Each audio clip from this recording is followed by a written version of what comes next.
Você já ouviu falar sobre o perturbador caso dos meninos emasculados de Altamira? Uma série de assassinatos ocorridos em circunstâncias deploráveis na cidade de Altamira, no estado do Pará, e que, de forma misteriosa e confusa, se cruza com outros crimes tão aflitivos quanto ocorridos no estado do Maranhão. Este é um relato de um crime de extrema crueza, um caso controverso, indignante, que pode embrulhar os estômagos mais plenos. A partir daqui desceremos o abismo social de forma vertiginosa, expondo o lado mais sombrio da natureza humana. As vítimas eram meninos com idades entre 8 e 14 anos. Estes meninos foram sequestrados, mutilados e mortos entre os anos de 1989 e 1993. De acordo com a Justiça do Pará, os autores dos crimes eram integrantes de uma seita, uma organização mística chamada Lineamento Universal Superior. Os crimes seriam cometidos durante rituais de satanismo e magia negra, promovidos pela seita. No entanto, após o encerramento do caso no Pará, a Justiça do Maranhão prendeu um homem chamado Francisco das Chagas Rodrigues de Brito, um assassino em série que assumiu a autoria de 42 homicídios contra crianças, entre esses, 12 em Altamira, no Pará. Surgem então incertezas sobre os resultados judiciais. O caso rapidamente gera comoção internacional devido ao seu elevado nível de violência. De acordo com as fontes, as vítimas foram 19 meninos pobres com idades entre 8 e 14 anos, que habitavam o município de Altamira. Destes, 5 nunca foram encontrados. 3 sobreviveram, com o peso do trauma e da mutilação. 11 foram encontrados mortos despidos, emasculados, mutilados e com sinais de violência sexual. Alguns apresentavam queimaduras, tiveram seus olhos arrancados, punhos dilacerados, órgãos sexuais extirpados, marcas de mordidas humanas, dentre outras coisas. A emasculação representa a retirada completa da região genital masculina, pênis, testículos e bolsa escrotal. Os corpos eram encontrados martirizados, abandonados em matagais, poços artesianos, terrenos baldios, etc. Os sobreviventes relataram que foram abordados e aliciados por um homem, que os abordavam amigavelmente, mas depois eram surpreendidos pelo homem que colocava um pano com cheiro forte em seus rostos, os fazendo desmaiar. Ao acordar, já haviam sido violentados e mutilados. Um dos sobreviventes diz em depoimento a seguinte frase: "Quando acordei, já estava coisado." 2 dos sobreviventes que conseguiram buscar por socorro precisaram ser submetidos a diversas cirurgias reparadoras e tratamentos psicológicos. Inicialmente, os investigadores não tinham associado as ocorrências entre os estados vizinhos e, por falta de provas, muitos processos da investigação foram arquivados. Em 1990, após concluídas as primeiras investigações, a polícia faz sua primeira prisão. 2 dos sobreviventes à emasculação teriam reconhecido o morador de rua Rotílio de Souza como a pessoa que os atacou. A polícia acreditava ter feito um grande progresso e que tinham capturado o monstro de Altamira, como era chamado o responsável pelos ataques. Meses depois, Rotílio faleceu na prisão em circunstâncias suspeitas. No entanto, os ataques continuaram. Novas mortes com os mesmos modus operandi seguiram acontecendo na região, o que mostrou que Rotílio não era o responsável pelos crimes. Com isso, a investigação recomeçou. Novas linhas de investigação foram surgindo, inclusive, sobre a existência de uma suposta quadrilha de tráfico de órgãos. A maneira como os órgãos eram extraídos poderia apontar uma motivação clínica para os casos, além de pressupor uma possível participação de médicos, dado a precisão dos cortes. Foi então, em 1993, que o caso dos meninos de Altamira se cruza com os médicos Césio Brandão e Anísio Ferreira.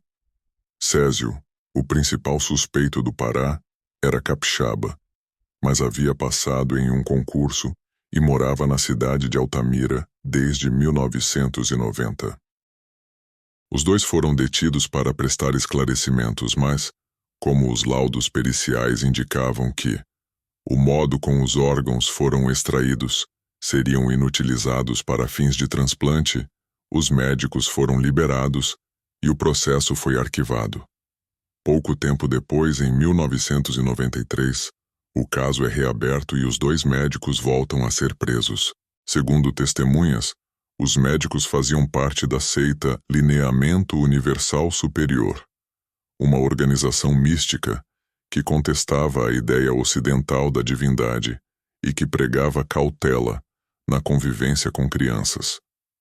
Com isso, a líder da seita, Valentina de Andrade, é envolvida nas investigações além de outros homens ligados à organização. Vale ressaltar que essa mesma seita já havia sido investigada no Paraná por um suposto envolvimento no caso Evandro, que terá um vídeo exclusivo aqui no canal. Na ocasião, buscas foram realizadas nos imóveis de Valentina e foram encontrados capuzes e vídeos de reuniões da seita. Césio Brandão tinha ainda um agravante. Uma testemunha o havia reconhecido. Um idoso que na época tinha 74 anos afirmou ter visto um homem vestido de branco, saindo de uma mata com uma bicicleta e um facão ensanguentado. Próximo ao local apontado pelo idoso, foram encontrados os corpos de dois meninos. Na delegacia, o idoso reconheceu Césio como sendo a pessoa que ele viu saindo do mato naquele dia. Diante deste testemunho, a polícia indiciou o médico, que ficou preso por 2 anos, até conseguir um habeas corpus, que permitiu que ele aguardasse o julgamento em liberdade. Neste período, mesmo sendo um dos réus no processo, Césio retorna para Vitória e passa a exercer normalmente a profissão de médico. Mas, em 2003, 10 anos depois da primeira prisão, Césio vai a júri popular, crente de que conquistaria sua liberdade definitiva, mas Césio não voltou para casa.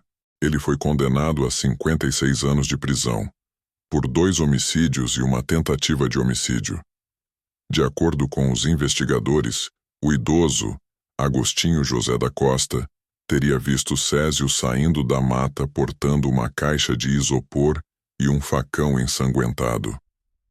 Ainda teria uma segunda testemunha, de nome Edmilson da Silva, que teria assistido a um culto satânico na casa de Anísio Ferreira, onde também teria visto Valentina de Andrade. Os 3 foram indiciados, além de outras 4 pessoas, por terem supostamente participado dos crimes. Os indiciados de Altamira do Pará são Anísio Ferreira de Souza, médico, autodeclarado seguidor do espiritismo, acusado de realizar as castrações; Césio Brandão, médico, indiciado com base no depoimento de testemunhas, o principal suspeito também seria quem realizava as castrações; Amailton Madeira Gomes, herdeiro de fazendas e postos de combustível, homossexual. De acordo com as investigações, era quem atraía e violentava os meninos. Carlos Alberto Santos Lima, policial militar, trabalhava como vigilante em um posto de combustíveis pertencente a Amailton. De acordo com os investigadores, ele teria confessado fazer parte do suposto grupo criminoso. Valentina de Andrade, indiciada como líder da seita e mentora intelectual dos homicídios. Entre os indiciados, apenas José Amadeus Gomes e Valentina de Andrade não tiveram prisão preventiva decretada e puderam aguardar o julgamento em liberdade. Posteriormente, foram absolvidos pouco tempo depois. A investigação policial apresentou diversas falhas. Não foram feitas autópsias nos cadáveres ou perícias nos locais onde as vítimas eram encontradas. Além disto, não foram apresentadas provas contra os indiciados e havia grande pressão pública sobre a prisão dos culpados. A partir de então iniciou-se o processo judicial contra os acusados. Eis que em 2003, poucos meses após o júri, foi preso no Maranhão um homem chamado Francisco José das Chagas, pelo desaparecimento de um menino, mas, posteriormente, Chagas confessou o assassinato de 42 pessoas, 30 no Maranhão e 12 no Pará, na cidade de Altamira. Os casos eram idênticos, meninos mutilados e mortos. Francisco ainda diz que apenas 3 meninos sobreviveram, todos em Altamira. Francisco das Chagas era um serial killer, não havia dúvidas sobre isso. Dentre os crimes confessados estavam aqueles pelos quais os médicos e demais réus foram condenados. Especialistas que acompanharam as investigações afirmam que Francisco relatou com riqueza de detalhes fatos sobre os casos de Altamira. A promotoria do Pará não acredita na culpa de Chagas, afirmando que os autores dos crimes em Altamira foram Césio, Anísio, Amailton e o policial Santos. Após sair algemado do júri em 2003, Césio, o principal nome indiciado como o responsável pelos crimes no Pará, passou 2 anos dividindo cela com Anísio, este condenado a 77 anos. Os advogados de Césio apelaram da decisão, até que em 2005, o Tribunal Federal concedeu a ele um habeas corpus para que ele aguardasse em liberdade. Com isso, ele retornou para Vitória e retomou a prática da medicina até maio de 2009. Em 22 de maio de 2009, a Polícia Federal bateu à porta do apartamento da família de Césio em Vitória. Com um mandado de prisão, os policiais o levaram algemado. Nos 5 anos seguintes, o capixaba passou por diversas penitenciárias diferentes, carregando o estigma de assassino de crianças, até chegar na penitenciária de segurança máxima em Viana, no Espírito Santo, em 2014, onde permaneceu preso, de acordo com as informações públicas. Francisco das Chagas já acumula uma pena de 414 anos e 6 meses de reclusão pelo homicídio, ocultação de cadáver e emasculação de 12 das 42 vítimas que ele confessou ter matado. Chagas está preso desde 2004.